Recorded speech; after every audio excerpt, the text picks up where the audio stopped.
Hello, this is Matthew here from the Nations of Sanity project. I'm sitting down here for a conversation with Econ Bro, who's doing a lot of good work for libertarian principles out in Nigeria. I saw Econ Bro speaking with Patrick Smith of the Anarchast project, and I'll put a link to that conversation for anyone who wants to check it out in the description. And it was quite an inspiring listen, actually. And I wanted to bring Econ Bro onto here and to ask him a little bit more about his work, and obviously tell him about the Nations of Sanity project, and just talk about where he thinks we need to go as a libertarian movement kind of worldwide. So without further ado, thank you, Econ Bro, for joining us. Thank you, Matthew, for having me. It's great to be here. You're welcome. You're welcome. Now, perhaps just as an introduction, if you could just give us a little, perhaps a little introduction to yourself, and to your work and how you kind of got from where you were to where you are now. Okay. First of all, good morning, good afternoon, good evening to your audience. It depends on what time they're listening to this. So I'm Econ Bro. That's not my real name, but because of the country where I live, I would much rather not make my name public at this time so that I don't get snuffed out before my movement gains any momentum. You know, I'm not hoping to get snuffed out after, but I'm just saying. So I go by Econ Bro. That's my name on Twitter. That's what I use when I write my articles and all that stuff. I'm an Austro-libertarian and anarcho-capitalist. I became an anarcho-capitalist on the 9th of June last year, 2023. Or rather, it was the day I discovered I was an anarchist. So I think most people are born socialists, is what I believe. You know, we have this. We have maybe if you grew up in a church or generally in society, we are taught to be nice. We're taught to be good, and then as we grow older and start to get involved in politics and economics, we instinctively believe, even if we aren't told, that there's something inherently good about socialism, and it kind of resonates with us because of the morals we have growing up. At least that's how it was for me. But I studied economics at university, and that veil quickly was torn off my face, and I considered myself a liberal in the American sense, not in the classical liberal sense, for a short period of time. Um, that also didn't last long, and to cut a rather long story short, I became a political conservative. I was a MAGA Republican, even though I'm in Nigeria. Everyone pays attention to American politics, so I considered myself a conservative, politically conservative, and um, I sort of got tired. I've made it a mission in my life to seek out what's true, right? So if I watch a debate, I read a book, and I find an argument that's superior to the one I hold, I usually don't have much difficulty abandoning what I used to believe before. So eventually, I started to find a lot of holes and inconsistencies in the conservative position. So what got me looking into libertarianism in the first place was I couldn't understand why libertarians were different from conservatives. I couldn't tell what the difference was. To me, I thought, and I say this in all my interviews, I thought libertarians were just conservatives who wanted to smoke weed and didn't believe in God. That's what I thought. And being a Christian myself, so that's what I thought libertarians were. And I couldn't understand why we disagreed on anything because as a conservative, when I would listen to people like Ben Shapiro or Steven Crowder or anyone from that camp, when they spoke on economic issues, I always totally agreed with them. I was like, okay, so and I would hear libertarians talk, and they say very similar things. I wasn't wise enough at the time to know that conservatives only paid lip service to free markets and all that, but in reality, they were actually stated. So one thing led to another. I started to look into libertarianism, and my the moment when the scales fell off my eyes was it was a process, but there was this interview I was listening to with Dave Smith, Larry Sharp, Spike Cohen. It was the Patrick Bet David podcast, and they were talking about libertarianism, and I decided to give them a chance, hear what these people have to say. And I discovered I agreed with every single thing they said. I couldn't find anything wrong. And now, being a student of economics, I've skipped over that part of the story. And for those who want to hear that part of the story, I discussed it on the Anarchast and podcast, how I came to free market economics and Austrian economics specifically. So you could go watch that episode and find that out there. So where was I? So at when I listened to the Dave Smith interview, I didn't disagree with anything they said, and it just occurred to me, you're a libertarian, right?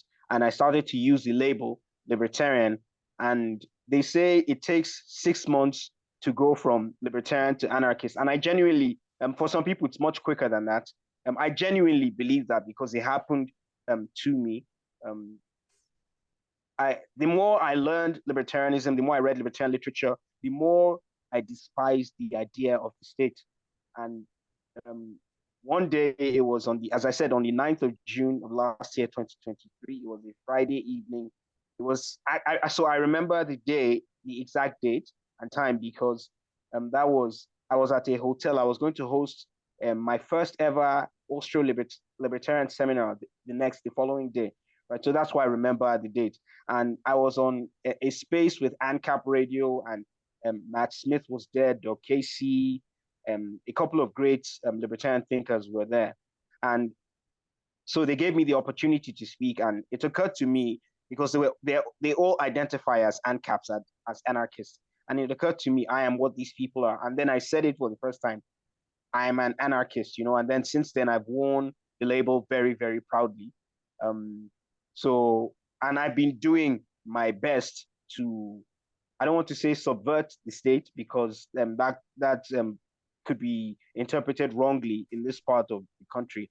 But I do my best to get people to wake up and see that the state is actually the source of all our economic, political, and many of our social problems. So that's it in a nutshell. So I go around teaching students this, but we'll get to that eventually.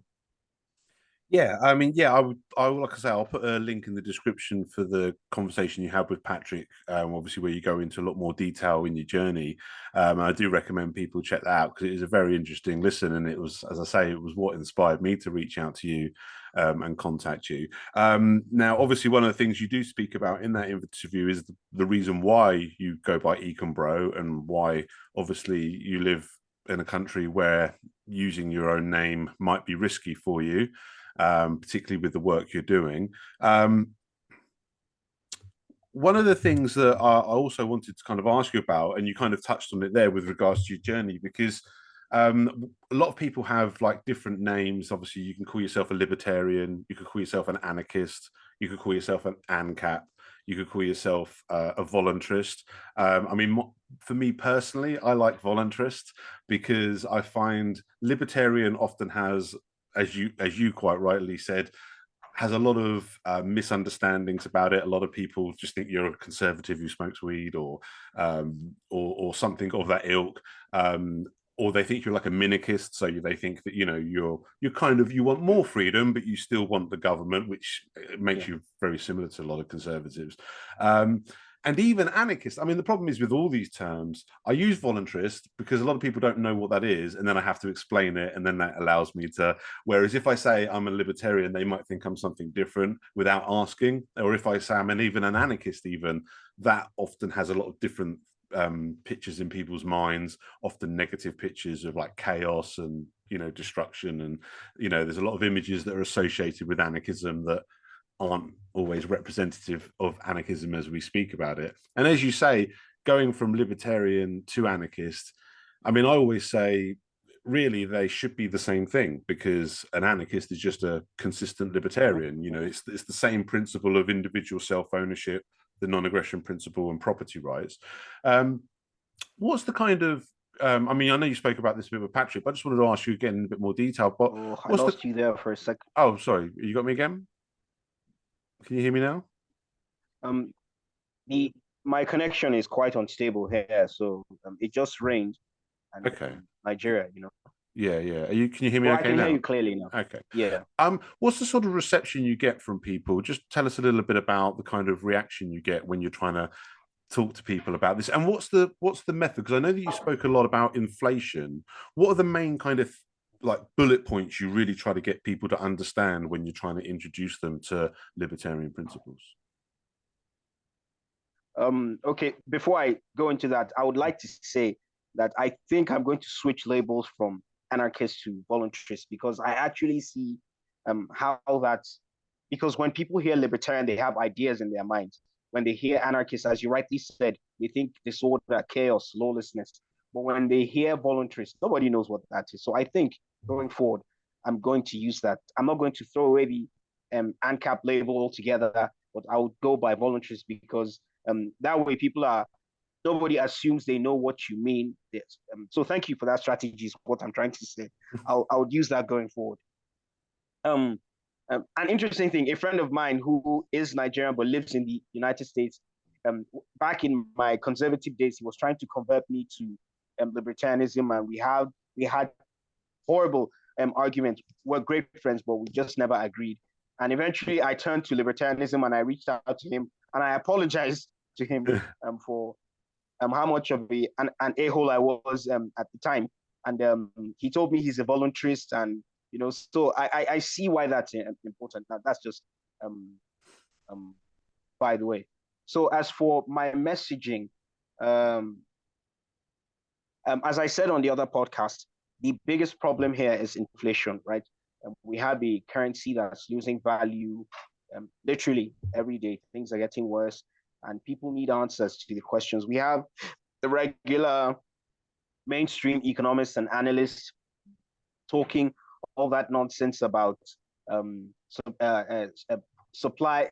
What's that silly thing they say? Supply shocks, and they give all sorts of excuses for why prices are rising. All excuses for the actual cause of the inflation. So um, when I talk to people about what's now, I get mixed.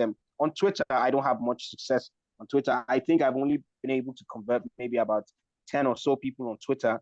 But in real life, I'm actually Twitter is not real life. I think most people need to learn that Twitter is not real life. Seeing as I travel around to different locations in my country, different states, hosting these seminars, meeting different kinds of people, you learn very quickly that Twitter is not real life. So I don't know how it is over there in the UK or in America, but here Twitter is not real life at all. So I don't have much success on Twitter, especially because of the anarchist thing. A lot of people assume they know what it means, and no matter how much you try to explain. So people who come on, sorry, I'm going off on a No, tangent. carry on, carry on. Okay. So I think people who come on Twitter have their minds made up. Like I think it's people who feel they have something to say that come to Twitter. Very few people come to Twitter to learn. It's the same thing for me. When I learned Austrian economics, I learned libertarianism. I I opened a Twitter account. My that was my that was my way of reaching out to my people, talking to them about it. So I think the people you meet on Twitter, very few of them don't have their minds made up. You know, they everyone claims they are open minded, but we really aren't. So I'm not really having much success on Twitter, but on in real life, when I talk to actual students about the problem, I start with inflation. I start with economics because everyone is poor here. Everyone is poor. Things are very, very, very difficult here. So um, it's if I'm talking to them about, I can't just go straight ahead and say the state is the problem. I start with economics. I start with inflation. Why are things the way they are? I ask them questions. I get the normal drivel they teach at university: demand, pull, and cost push, which I don't. Cost push is not a thing. It's logically inconsistent if you think about cost push analysis, cost push inflation, and I haven't seen many people talk about this. Perhaps maybe I'll be the one to do something on this. It's logically inconsistent if you think about cost push inflation. If the price of one commodity rises, right, no matter how important that commodity is, if the money supply is fixed, then there is no new money to pay for. There's no new money in circulation, right? The money supply is the same. It's the same. So since there is no new money, if the price of one commodity like fuel, that everything else depends on fuel, rises, then people will make different valuations because there is no new money to pay for anything, for increasing price, other prices that increase. So people will start to value things differently. If I used to buy 2 loaves of bread before, I'll buy a loaf of bread now. And then and then because the demand for bread falls, the price of bread falls, right? So I'm using the money I would have used to buy an extra loaf of bread to buy fuel. And then, of course, in a non-regulated, tax-free economy, normally what would happen is that people would flood into oil production. Let's say there was something that caused maybe some natural disaster that caused scarcity in fuel production. That would cause more investment in. Oh, lost you a second there. The increased price because people want profit, right? So people rush to produce fuel and increase supply, and then everything becomes normal again. But the government distorts that process by injecting money into the system, ensuring that all prices rise at the same time. So as I said, I haven't heard very many people talk about this. I'm sure there is someone out there somewhere who has thought of this, but it's incoherent. Sorry again about that tangent. But these are the kinds of things I talk to. No, that's great. That's great. I was gonna. the only thing I was going to interject there is because we do actually have similar problems here in regards to people not understanding inflation, and sometimes you'll see like an article being pushed by some so-called economist where they'll try to give you some reason why there's inflation is as it is, and they'll blame it on some CEO's bonus or or what's going on in this industry or what's going on in that industry. And it's like, no, it's quite simple. The government's printing more money than and is driving down the value of your money because they're printing more of it. And it's not complicated. All this other stuff that they like to throw in there to confuse people, to make them think it's more complicated than it is. And it's like, no, the government's just printing more money than it should, and that's devaluing your money. So they're essentially robbing you without robbing you. We always say taxation is how they rob you, like visibly, because you can kind of see that. But inflation is like the invisible theft. Yeah, covert theft. Yes, the worst kind of theft, the kind you don't know, you don't know you are being robbed, and then the robbers, central banks, tell you that they're doing you a favor. They're helping you stabilize prices, which is a very silly thing, by the way. Since I was born, I'm in my mid-30s. I have never seen prices go down. Not in Nigeria, not in the United States, not in the UK, nowhere in the world. Prices keep going higher since I was born. So great job stabilizing prices for central. Yeah, obviously, we're not struggling as badly as anyway. People. Sorry. Sorry, go on. Oh, no, go on. Oh no, I was just going to say, yeah. Okay. It's not the same. Obviously, every country's different, and obviously, people aren't as poor in England as they are in Nigeria, obviously. But that same trend is everywhere. That same trend of it's getting harder and harder. Cost of living's rising. Our wages aren't, and again, that's another thing that people don't notice because, if you don't have a pay rise in, say, 5 years, essentially your wages have gone down quite a significant amount. And people think, oh, well, they just look at the price of everything going up and they don't kind of connect the dots as to what's actually happening. So I think, obviously inflation is far from the only kind of element that's connected to libertarianism, but I think you're right to choose this as something to kind of as like a doorway for people to get into the conversation, because it's something that affects them and it's something that so many people don't understand.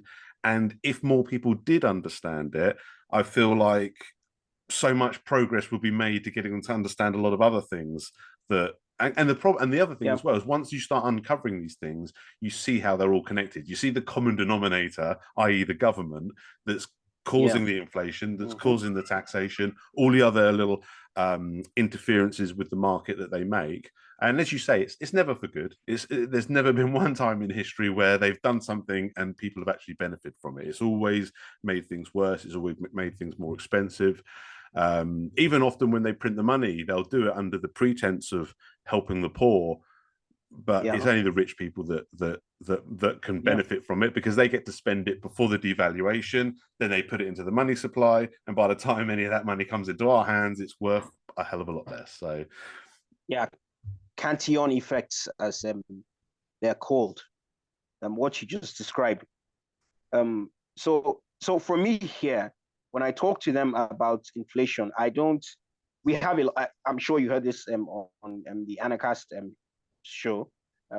We have more problems than inflation. So when I talk about inflation, I try to address the cultural consequences of the inflation. Sorry, can you hear me? yeah, Oh, okay, great. So I try to talk about the cultural consequences of inflation. We have a serious kidnapping problem in the country. Theft is on the rise, murder is on the rise, prostitution, ritual killings. If you would like me to go into that, like I did in on the other show, I can do that here as well. We have lots of very horrible things that are going on in our culture, and these things have always existed, um, but they weren't mainstream. But since the government pumped a huge sum of money, about $50 billion worth of local currency into the Nigerian economy, these things skyrocketed, and absolutely no one in my country made the connection. And it's a very simple connection to make. When people don't have, when their money can't afford what it could buy before, I mean, people are already poor here, and then it's even worsened by inflation. And then people become more acquisitive. They want to get as much money as they can because the money doesn't last. So this actually pushes perfectly normal people to do um, abnormal things, right? So there are people. I'm not blaming all crime, all theft, all. I'm not blaming all the evil on inflation because there are people who are just no matter what happens, we can't get rid of that. It's human nature. Certain people are like that.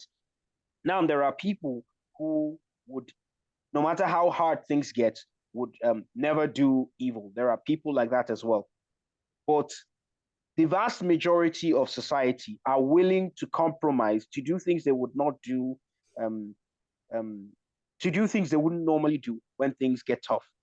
So that has led to, as I said, prostitution, theft, murders, kidnappings, ritual killings, the most horrifying things you've ever heard of. So we have that has amplified, and so I use that, and I talk when I make the connections. These young people lose their minds. They lose their minds. And one thing I love about Austrian economics is that it makes sense. It's none of that technical jargon, none of that graph and chart and models and absolute nonsense. Bad mathematics, by the way. I don't know if you've studied economics, if you look at the mathematics of Keynesian economics of neoclassical, they suck at math to be anyway. But moving on from that, so it's so people get very enticed by the idea, and every event I get a couple of people who always um, come back. And now some people hear it and it's interesting, and I never get to hear much from them again. Hopefully these seeds will germinate eventually. But then there are those who call me back and say, we need to hear more of this. We need to know more of this. They follow me on Twitter. They ask me questions. We have online groups where we have book studies, book reviews, and discussions, and all that kind of stuff. So that's how it has been. It's not as great as I would want it to be, but I've not lost hope. I'm still very, very optimistic. By the way, I just thought to share this.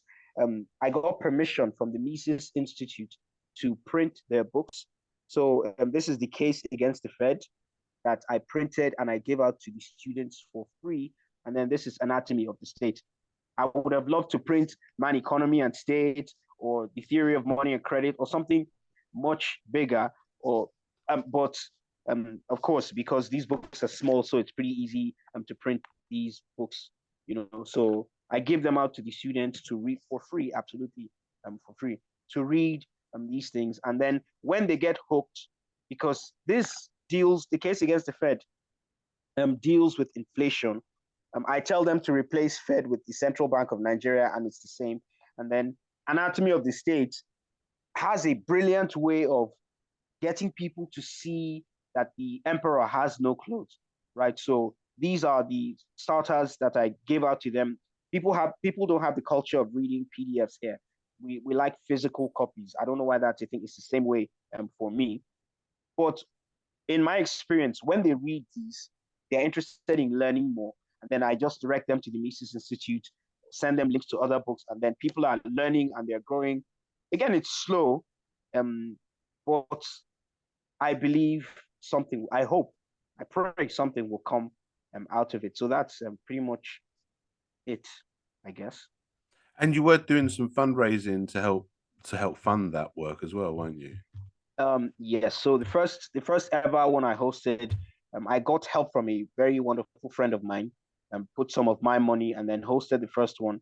And because of that, when I put out videos and pictures online, people rallied together.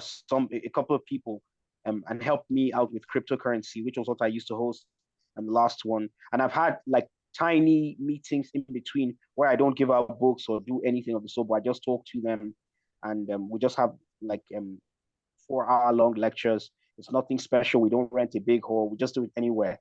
The last one I had was in a garden, on a university campus. We just sat in the sun, and for 4 hours we were talking. It was very interesting. So, and people help me out with donations. I'm starved of donations right now, but I'll keep working with what I have. I'll still work online until I can get more, because I can't afford to do it on my own anymore, right? I'm not a billionaire or a millionaire, not even in the local currency. So yeah, I have certain fundraisers. I've opened, I think, 2 fundraisers. One is for cryptocurrency and one is for fiat. Um, and I'm trying to raise funds. It's not going very great, but I'm hopeful. Well, if have you got links for that I can share in the description for anyone listening? Certainly, Say again, sorry. certainly. Maybe I'll just send you the link, and then I would send you my Bitcoin wallet or Monero wallet. I use all kinds of cryptocurrencies. It's all good.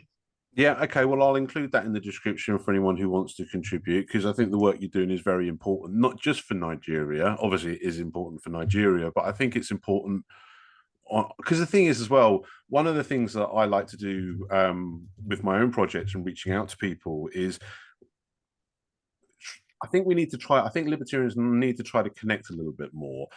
For all of our virtues, one of the things about our individual kind of philosophy is sometimes I feel like getting us together is a bit like herding cats. It's kind of like because it's not in our nature necessarily to, it's like, oh, well, that's socialism mindset, but I think we need to understand, and this is one of the things that I think certainly something that I focus on, and it may be something you might want to add to your own repertoire when you're speaking to people, is I think people need to understand that there's a difference.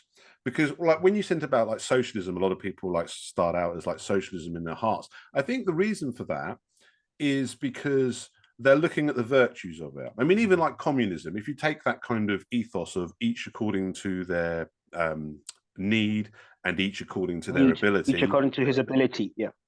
Now, there's nothing inherently evil about that. In fact, most of us, if we think about it, our own families run on that concept. When you've got it down into like a small group, there's no problem with that because, you're all family or you're all friends or whatever, and there's that trust. And that can work that way. And it's the same it's similar to the socialism ethos. It's that ethos of, well, we want to look after people. We want to take care of people. And for many working poor people, and this is certainly the kind of attitude that drove a lot of the good people towards socialism in my country, is that attitude of, well, we all struggle as individuals, but together we're stronger. Together we can help each other. And there's nothing wrong with that. But the problem is, and this is the kind of sleight of hand that I feel that government does, is they take something that has these good elements and they Oh insert man, I this lost you again. Oh, sorry. Can you hear me okay now? Your picture did freeze, so I wasn't sure if you were still hearing me. Can you hear me now? Can you hear me now?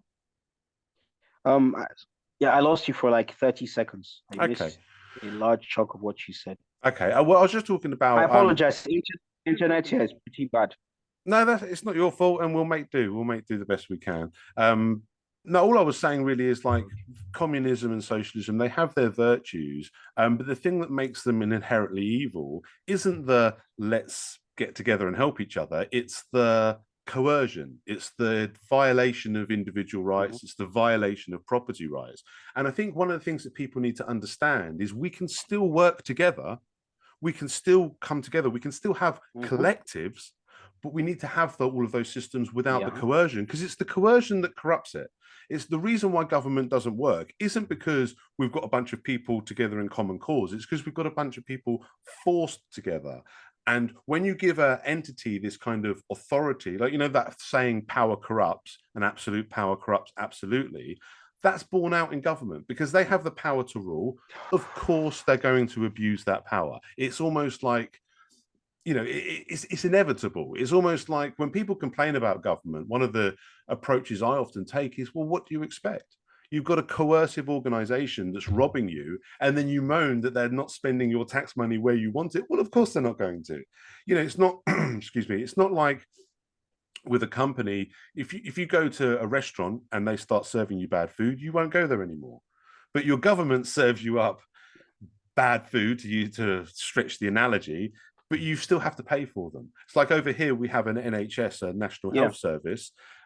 If they're not providing me Yeah. something, or if the waiting list is too long, if I've then got to try and spend my own money to go private, I've still got to pay for the NHS as well. And that's why I've got to pay for two health insurances, the national one, which I'm forced to pay, and the other one, which is actually going to give me the healthcare, you know?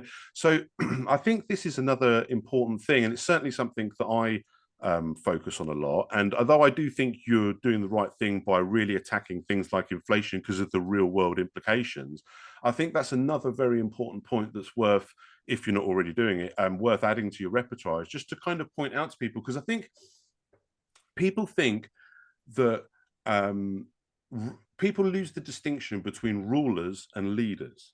We can still have Yeah. leaders. We can still have organizations that have a leader. We can still have groups where people come together. And all of those things can work really well when there's no coercion. I mean, that's the free market principle. And I think that gets lost in the kind of socialism versus capitalism kind of debate, because a lot of people just think, well, capitalism, that just means you just want to be a businessman and it's profit and it's greed and it's, Yeah. you know, all of these things. And their idea of socialism, their kind of idealized view of it is, well, we want to help people and we want, you know, to come together and you know, and you know, working class solidarity and all of that. And it's like, well, that on its own is okay, but when you're using the coercive power of government to implement it, it becomes corrupted. And even the good intentions that you might have had become evil because you end up, you know, wielding this evil power, which is government. It's a little bit like, are you familiar with the Lord of the Rings books? Oh yeah. Oh, the movies. I haven't read the books, Okay, well, but I I've mean, seen the movies. it's the same story. I mean, I like the analogy because I think Tolkien, who wrote the books, I think he was a little bit of a quasi-anarchist himself, but obviously people can attach their own metaphors to it. But one of the metaphors I like is I kind of think of the power to rule being very much like that ring.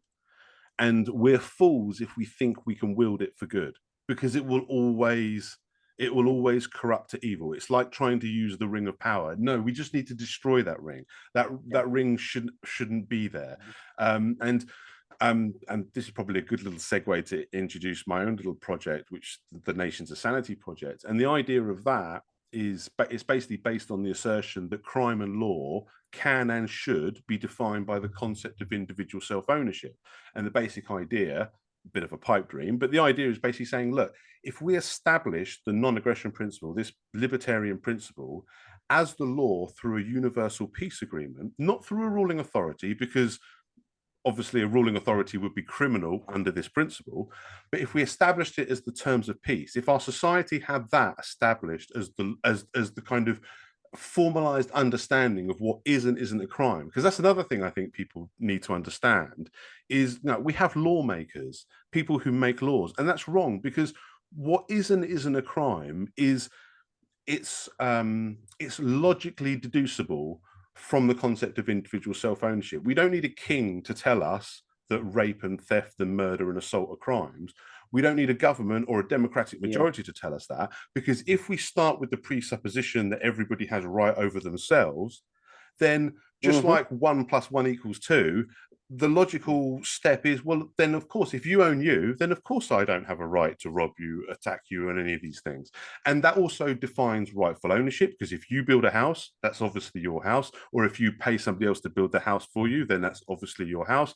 Whereas if you rob somebody of the materials, or if you use slaves to build the house, or any of those things, then it wouldn't be your house. And, all of these kind of things, where in the past we've had different kind of government organizations, kind of, whether it's democratic or whether it's kings and queens, they're kind of making laws, and it's all down to kind of preferences and culture and all the rest of it. And I mean, one of the things that, and sorry, I'm going on a bit of a tangent, but one of the things that kind of put me on this journey is, I remember even as a young child, one of the first things that struck me as strange was when I was learning about different laws in different countries. Like, oh, well, this is illegal in this country, but in this country it's not. And I was thinking, well, surely a crime is a crime. Why is yeah. Wherever you are, it doesn't matter. It shouldn't matter.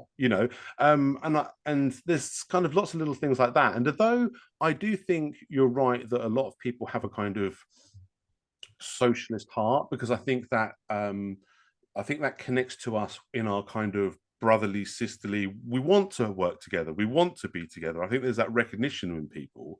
But what I think we are also at heart, and which wakens up with us, is I think we're all anarchists deep down, because this principle of individual self-ownership and this idea that no one has a right to rule over other people, like you, if you go on Twitter and start saying that, yeah, you'll get attacked by all kinds of people, because Twitter is kind of a hellscape of the worst of humanity, really. But if you speak to regular people, as seems to have been your experience, and it's certainly mine, you go through these things, you don't get any arguments, you get agreement, you get, yeah, that's right, and this is how it should be. And I just feel like the work you're doing is so important, because you're opening people's eyes up to something that, like you say, it's not rocket science. All you've got to do is kind of show them, and they kind of recognize the truth of it.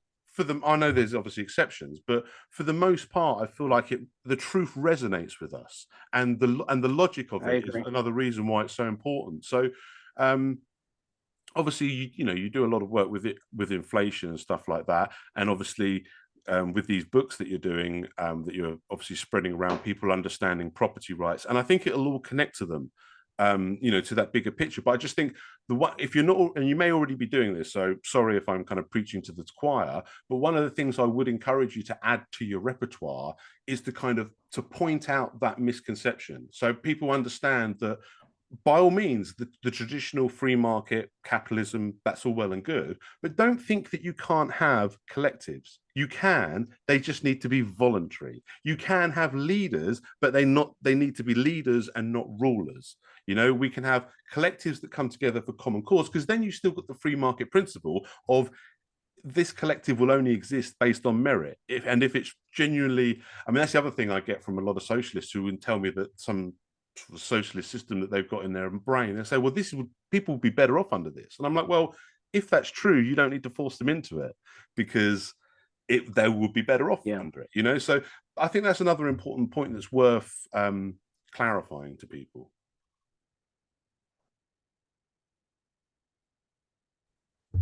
Sorry, I went on a bit there. What are your thoughts on that? And it's making me question my strategy, right? And so, listening to you, I agree with, as you said, preaching to the choir. I agree with literally everything you said. But I found that here people have difficulty accepting these things on principle. The people here are wired different, right? We have a culture that takes respect to another level, right? Parents beat their children here.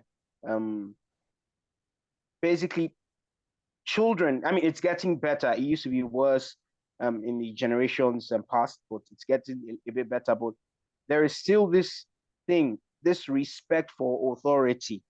So authority is the ultimate to us here, right? It's the absolute ultimate. So if you are talking to somebody about voluntarism, about no use of coercion, that makes no sense to them.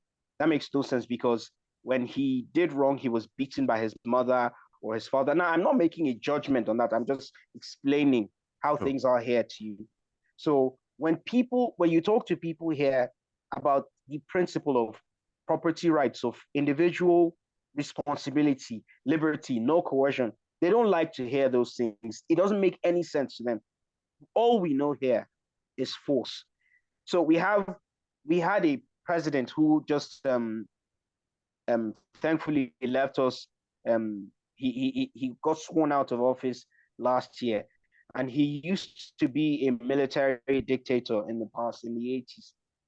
So um, when this man came, there was fear in the country, because he was a pretty brutal dictator when he was a military leader in his 30s or 40s. So he became president in his 70s or 80s. I don't know. His age keeps changing. So Nigerians would say, as we say in Pidgin English, this man better for us. This man is good for our people. We need someone who knows how to handle Nigerians, who knows how to treat them. That's how people think here.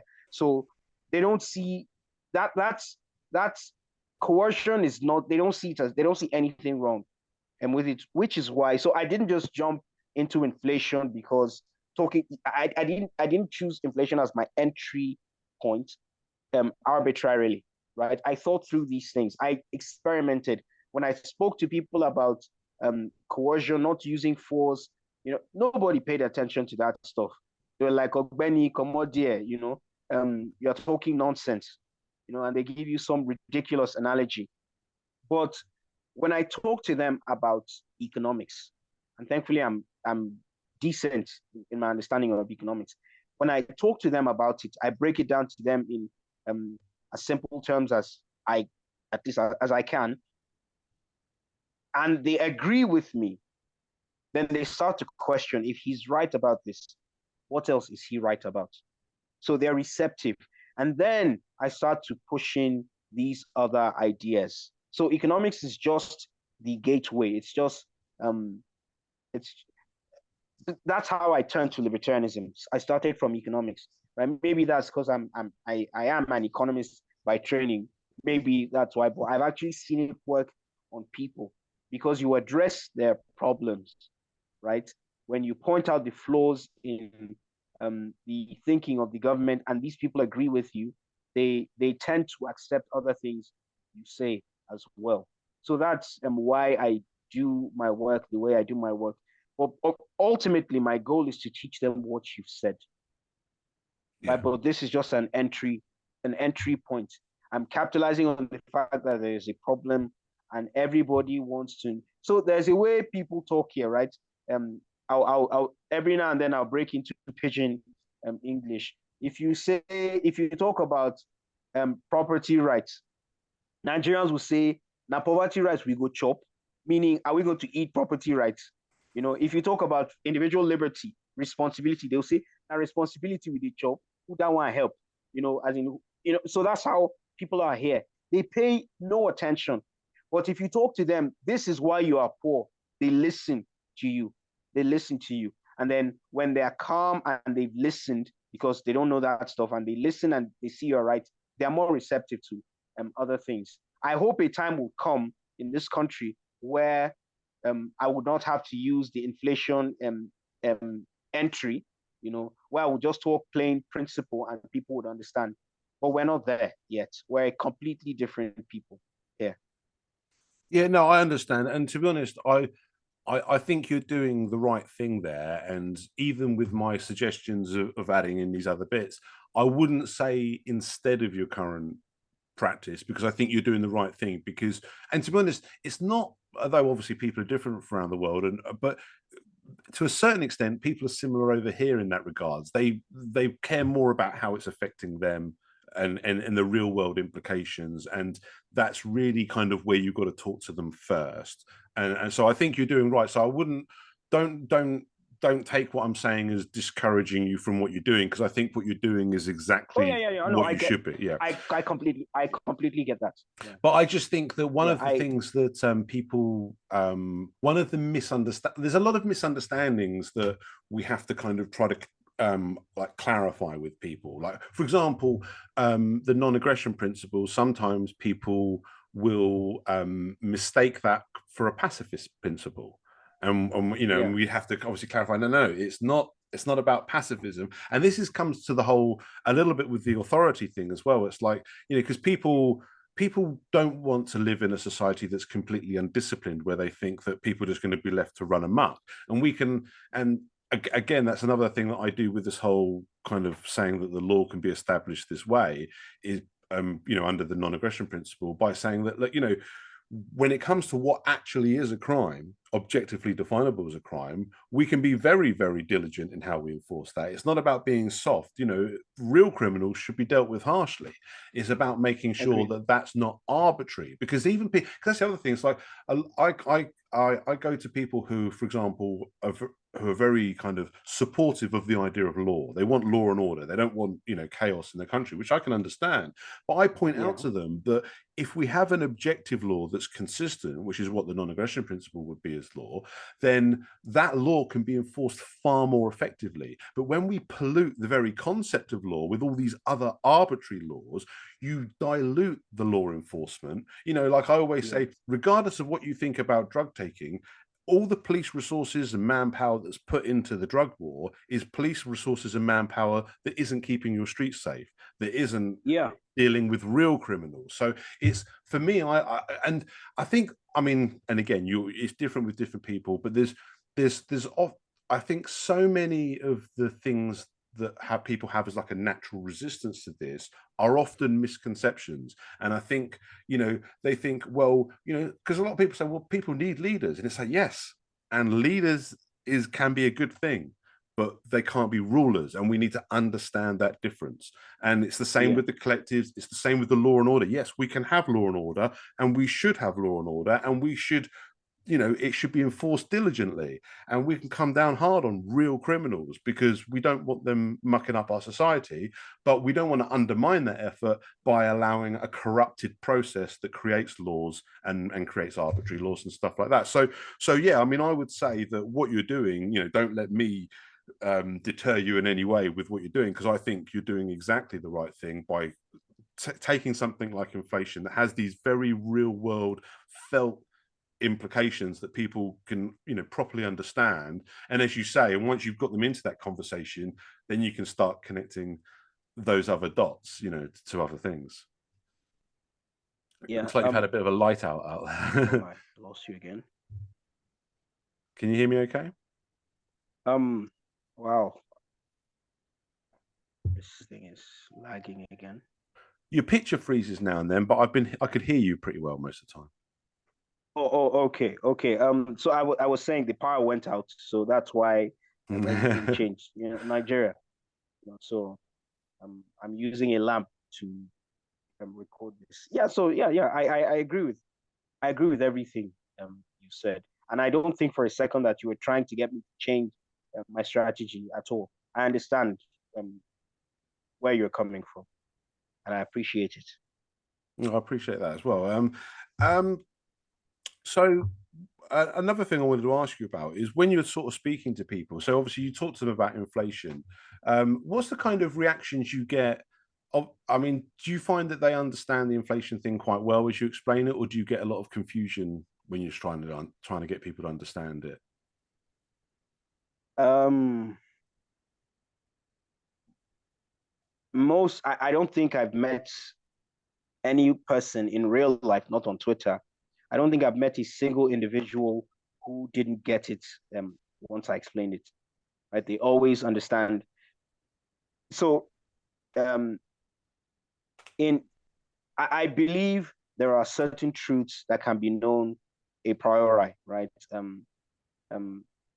As you said earlier, there are things that you say that resonate with people, and They think this somehow they just know that this is correct. So I usually have that experience with people when I talk to them. Of course, they have questions, right? They have questions, but they have this instinct, this thing that tells them this is right, because human beings are not as irrational as those who advocate for the state would like us to think. Human beings are actually quite rational. They think, they make decisions. They might be horrible in one area, but generally human beings try to to they make decisions to better their lives for the most part, you know. So when my point is, people think when you say these things, they kind of they get what you're saying.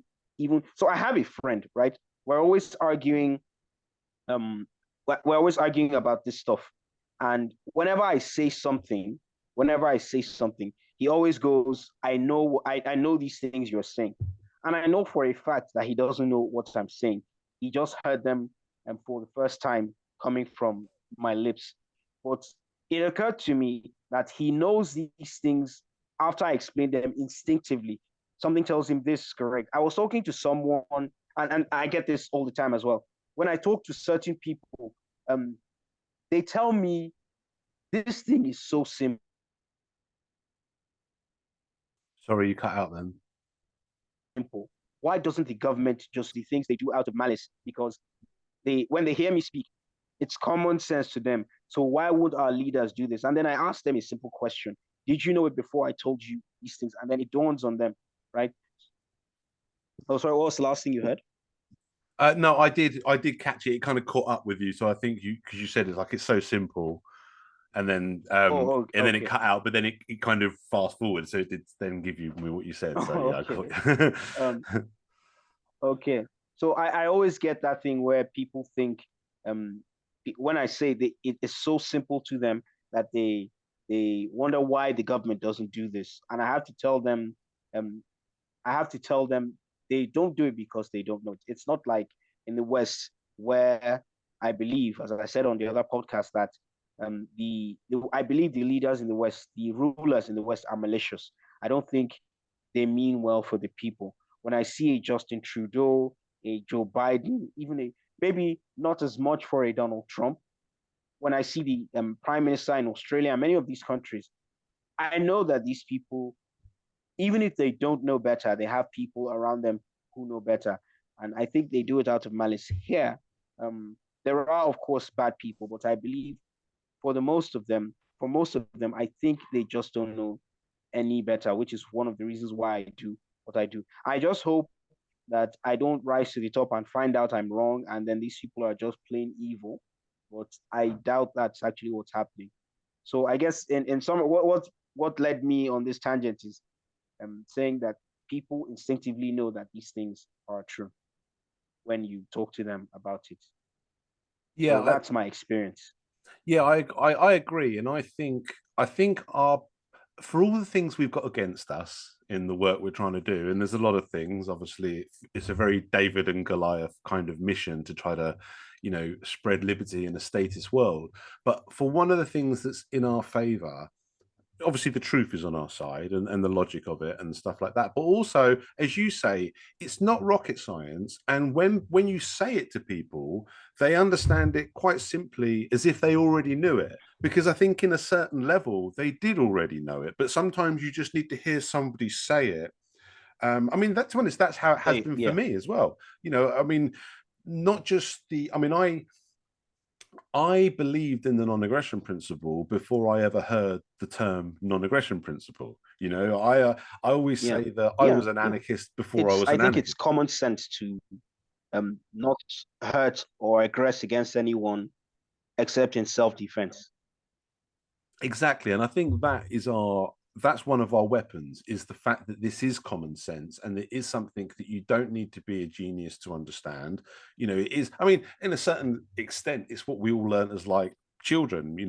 In a kind of basic level, you were taught, don't take other people's stuff and don't hit and don't steal and all of that kind of stuff. Most of us kind of learned this as children. We don't all obey it, but we understand it, and that's one of the big benefits I have. And I mean, I think, and you made a good point as well about reminding people that Twitter isn't real life, because I think if anyone who spends, and I've only recently gone on Twitter myself just to try to connect to people like yourself, because I find it's a good way to to connect to people rather than finding their email address and stuff like that. But one of the things I've noticed is I'm like, God, you could get very depressed if you kind of spent too much time on Twitter thinking, God, is this what the human race is like now? You know what I mean? Because you just see the worst of it. And if you actually talk to regular people in day-to-day life, particularly when you're talking face to face, because people are different when you're in their physical presence and stuff. And also the other thing as well is when you're giving these ideas, because it's in the form of a conversation, like the misunderstandings are less likely to go by because you'll catch them. Because people, like, if you said something on, like, you posted something on Twitter and someone saw it and they might get the wrong idea and just think, well, that's nothing. But if they're there in front of you, they might verbalize their misgivings and you can kind of correct them. They might say, oh, so I'm just supposed to let people rob me then? Is that what this non-aggression principle is about? And I say, no. It's about, you can use force against the robber and the rapist, but you can't use it against the gambler or the drug taker because he's right, he owns his own body, and as long as he's not interfering with you, and so a lot of these things become overcome. And I found a lot of, when I was listening to you talk to Patrick on Anarchast, I found a lot of what you were saying very inspiring, because obviously you're doing this in a place that's a little bit more dangerous than a lot of us are living, and the work you're doing potentially gets greater resistance. But also the other thing is I think it kind of showed us, the rest of us who are doing this kind of work, that we need to do a little bit more of the in-person stuff, because I think we'll get more. I mean, the good thing about the internet is you can reach loads of people.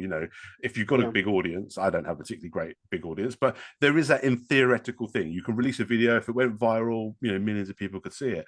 But the one advantage you have from doing the kind of events that you're doing, where you're actually speaking to people in person, is they get such a better understanding, because anything where they might have misunderstood something, you're able to explain it in real time, and you'll be able to explain it in response to their questions. So you can understand what it is they're not understanding and what it is they need to understand to kind of get where you're coming from. Whereas if you're just kind of projecting this out to the world, some people will get it, some people won't get it. Whereas when you're talking to people person to person, and I found this even just in my day-to-day, I just talk to people at work, or, I mean, I'm a postman now, so sometimes someone will complain about something. Like, for example, we've got, our roads are terrible with potholes, and everyone's saying, well, we pay our council tax and our road tax and all this to it. Where's it all going? Because it's not fixing the potholes. And I'm like, well, and then I'll just kind of say, well, that's because you're not going to get value for money from the person who's robbing you. You know what I mean? You only get that from a consensual business arrangement that you have, or an exchange, and that's we can always point to these real world things and bring it back to where the principle applies. And like you say, you've got a great opening with the inflation thing, but then someone says, oh, well, what about this? And what about that? And then you can point out, they might, because that's the other thing, is I think a lot of people kind of worry. The thing about the status quo is that better the devil you know. A lot of people still feel safe no matter how bad their country gets. Can you hear me okay? Can you hear me okay? I can see you. Can you hear me? Yeah, it froze for another 30 seconds there. So this, when the power goes out here, the internet tends to follow. So that's why it's getting worse now. Oh, okay. Well, there was a couple. I mean, we'll wrap it up soon if you like, anyway. But there was a couple of moments where you were speaking where you froze. But I think Zoom has this thing where it records you and kind of plays it really fast, what you just said. So I haven't missed too much of what you said. I don't know if you've missed much of what I've said, but sometimes the picture freezes, but I can still hear you. So I have missed a lot of what you've said, but obviously, since this is being recorded, I would hear everything when the episode airs. Yeah. So To be, I was rambling a bit anyway, but I mean, really, the basic point I was saying is I think the work you're doing. It's great. It's great rambling. Very great rambling. Thank you. But yeah, I just think that, and this is a message to anyone who's watching, is I think we all need to do a bit more of this, and it's inspired me to get more. I'm going to try and arrange some local events and speak to people in person because I've been doing most of this online. I do speak to people day to day, but if they don't bring up, I'm not one of these people that likes to preach to everyone I speak to. You just want to have normal interactions with people. So I don't do it a lot, but sometimes I will if they kind of bring it up. So I'm mostly doing online, and I'm not a famous person or anything, so there's a limit to what you can reach. And I just think maybe if I start organising some events in the similar, I know England's not the same country as Nigeria, and no countries are the same, but there's certain elements, there's certain common denominators for all people. And one of the things I think is really inspiring about the work that you do is I think you've kind of hit, because perhaps it's more obvious for you in Nigeria that you need to do it this way. But I think it actually kind of reveals to us that we all need to do it a little bit this way. I think we all need to have a little bit more in person, get people in, a lot of places have like libertarian conferences, but it's only libertarians going. So you are singing to the choir. But if we start arranging events in our town where we're bringing just regular people and explaining these things, I think that's where we're really going to start moving things forward. And I just think that the work you're doing it's really important for Nigeria, obviously, but I think it's important on a bigger scale. And I think more people need to kind of follow your footsteps a little bit, and I'm certainly going to do that with my own work. So you've been a great inspiration on that. Thank you. I appreciate the compliment, and it's also very encouraging to me to hear someone say not just that what I'm doing is good, but it's inspiring someone to do something similar. So thank you. It's very encouraging. You're welcome. You're welcome. I'll keep this conversation pretty brief. So I think unless there's anything else you want to kind of say before we wrap it up, is there anything else you want to sort of tackle or anything that we've not sort of covered? Internet in Nigeria. Can you hear me now? Yes, I can hear you. I can hear you now. Yeah. I was just going to say that I was going to wrap up the conversation anyway, because obviously the power's failing you. Is there anything else you wanted to kind of speak about before we do finish, though? I think that's about it. I would really plead with you, with your audience, with anyone who hears this, to help me do this. I have a regular job that I do, but I've taken some time off to do this because I believe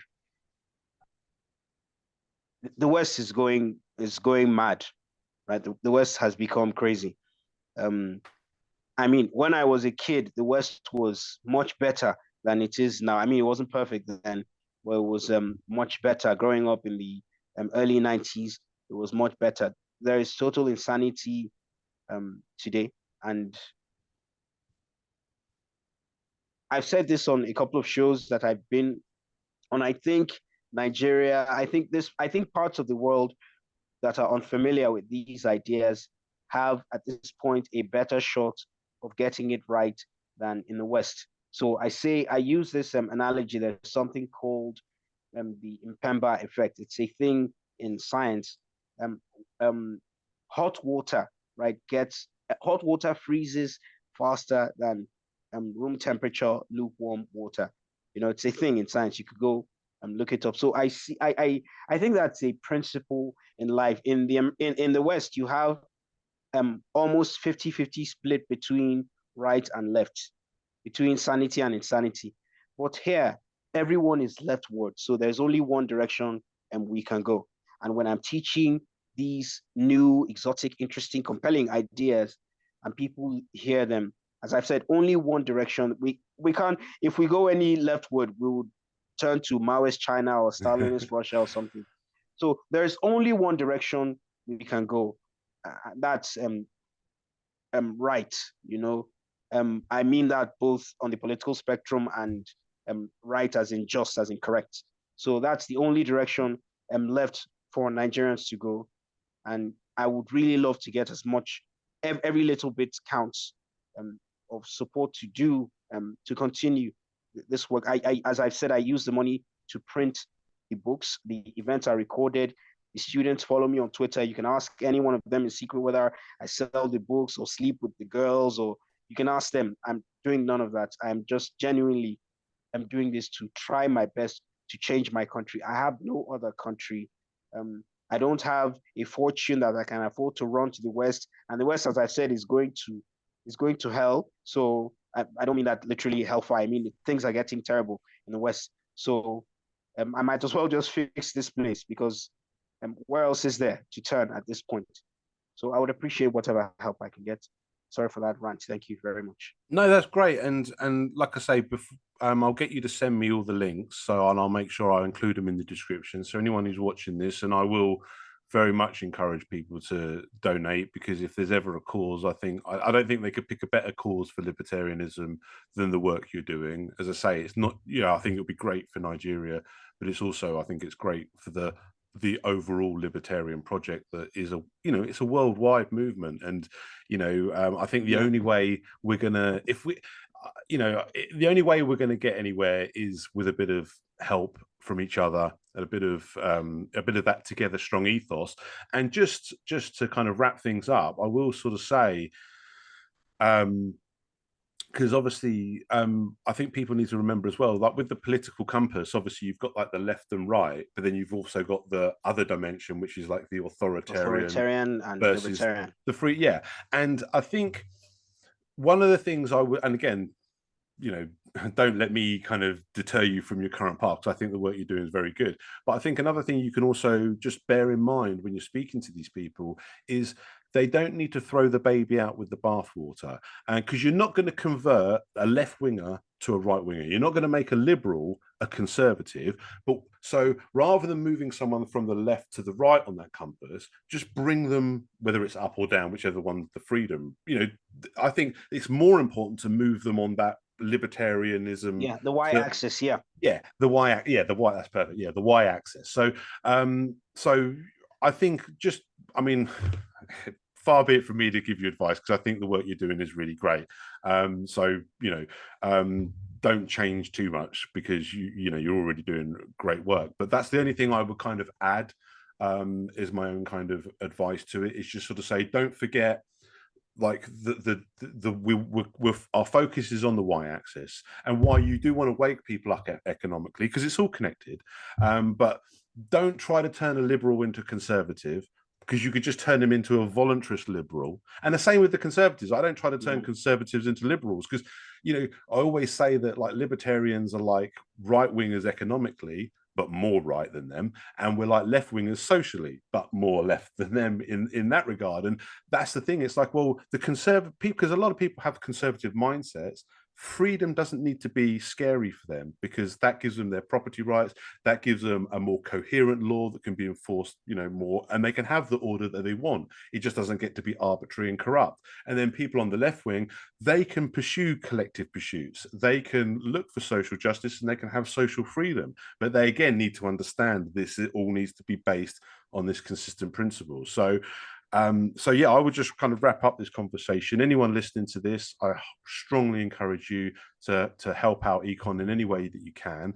I'd like to, if you're up for it, I'd like to speak to you again, perhaps have a follow-on conversation, because another thing I find as well is it's always worth having more than one conversation with somebody, because the first conversation lays a good foundation for other things that can be discussed going forward. So perhaps in the future we could have another conversation, and we could get an update on your work, and obviously see how you've been getting on with the work that you're doing. That would be wonderful. I would very much. I mean, even apart from having a conversation, a recorded conversation, you've shared some things.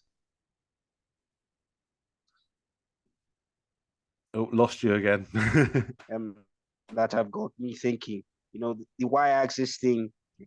So I would like to have regular conversations. It doesn't have to be recorded. Obviously, there's a lot I know that I can learn from. Obviously, and because I'm thinking differently now. So I would appreciate even having a regular conversation, apart from it could be recorded. It doesn't have to be. It's fine. It's just for me to learn, you know. So yeah, thank you for having me on. I'm very grateful.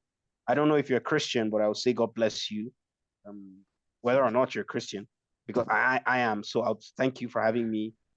Thank you to your audience for listening, and God bless you. Thank you very much, and I appreciate your work, and appreciate everyone who's been listening to this conversation. The links for Econ's work will be in the description below. I encourage you all to support him, and for 100%, I will definitely be having more conversations with you, both unrecorded and recorded, because I think the more we have conversations like this, the more we can help each other's work in all different ways. You know, advice, experience, perspective. I think, you know, iron sharpens iron is a phrase I often hear quite a lot when it comes to the, you know, these kind of conversations.